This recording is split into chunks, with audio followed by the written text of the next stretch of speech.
AG2R La Mondiale vous présente 3 minutes contre les idées reçues. Bonjour et bienvenue dans notre émission AG2R La Mondiale consacrée à la protection sociale et patrimoniale. 3 minutes contre les idées reçues. Au programme aujourd'hui, la généralisation des complémentaires santé dans les entreprises. Et pour en parler avec nous, Jacques Barthélémy, avocat.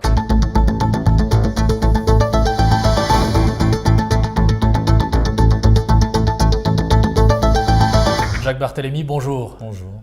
Première idée reçue, la généralisation des complémentaires santé dans les entreprises va se traduire par tout simplement une nouvelle charge pour ces entreprises. C'est vrai et c'est faux. C'est vrai si on considère que la couverture complémentaire santé est matérialisée par un contrat d'assurance, parce que le contrat d'assurance a un coût qui aggrave les charges, qui réduit les marges et donc a un effet négatif sur l'emploi. C'est faux si on positionne la couverture complémentaire santé dans une optique plus vaste qui est celle de la sécurisation de l'emploi. C'est concevoir la différence entre assurance collective et protection sociale, ce n'est pas la même chose. Alors vous évoquiez l'emploi, ça m'amène à la deuxième idée reçue qui veut que cette nouvelle obligation donc, qui va peser sur les entreprises va avoir un effet négatif sur l'emploi.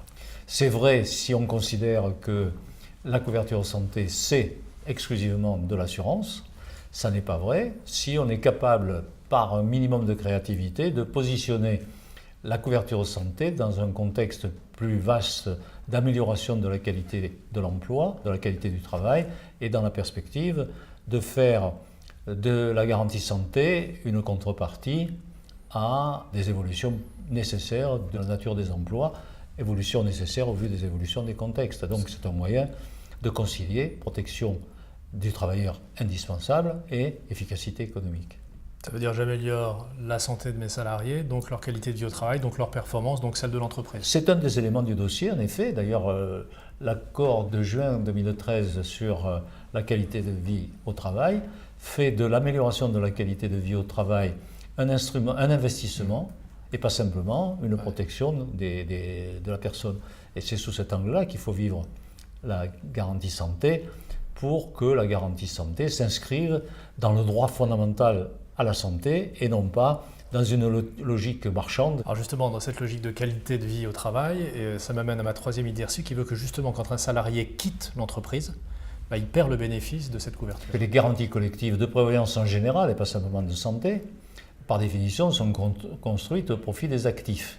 Ceci étant, la garantie prévoyance pour les actifs continue à s'appliquer à ceux dont le contrat de travail a été rompu et qui relèvent de la CEDIC pendant un certain temps, 1 an en principe.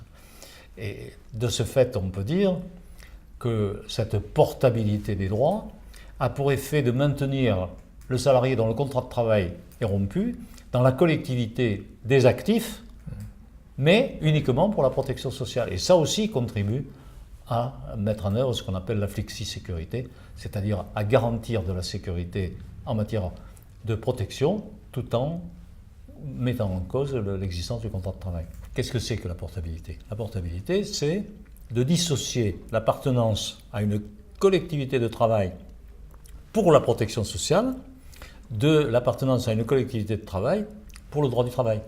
Il faut la voir comme quelque chose qui permet d'accompagner la politique sociale dans la perspective de mieux concilier efficacité économique et protection du travailleur. Donc la portabilité, finalement, c'est une belle mécanique qui mériterait d'être développée. Bien sûr, mais à condition qu'on ne l'enferme pas dans une vision purement assurantielle et surtout marchande, dans une optique marchande de produits. Jacques Barthélémy, merci. Je vous en prie.